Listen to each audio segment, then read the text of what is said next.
the moly highs are usually what you want to drill. Like molybdenum just does not move that much in soil usually, and so it's a good bullseye for where the system often is. It's not always true, but most of the time. And copper is quite mobile, and I mean you can see this for scale. I mean this is 2 kilometers here.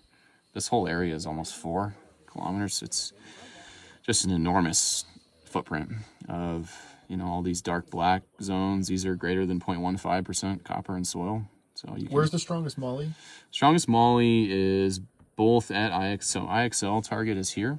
This is the historic drilling, the known, basically 200 meters at 0.4 copper equivalent, 0.5 copper equivalent there. And then the next strongest would be here at Climax. So we're sitting right here right now. So yeah, kind of right in here. But this area, now if you turn on the geophysics is where it gets even more interesting. Just looking at the 3D IP. So here's chargeability. This is a 150 meter depth slice, so looking at 150 meters down, that should be below when you're actually in the sulfide, below the oxide.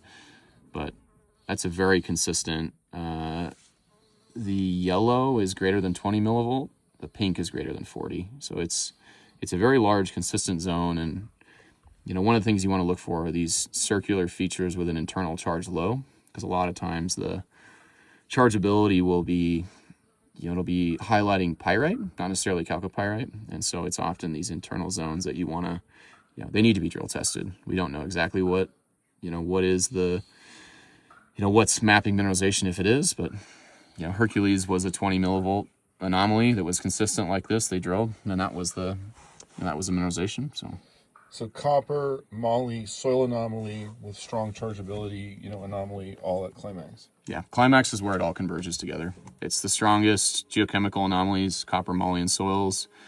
It's the best alteration, and it's got the best chargeability and the best mag highs. So if you look at the magnetics, it's similar, just a bullseye high. It maps, so it's a magnetic high with a chargeability high, and really strong geochemistry in soils. So it's just basically everything converges. When you're looking at these in layers, you sort of look where the data converges, the anomalies converge, and Climax is where it all converges. There's interesting targets elsewhere, but what's happening over here across the property line? So there's a big fault.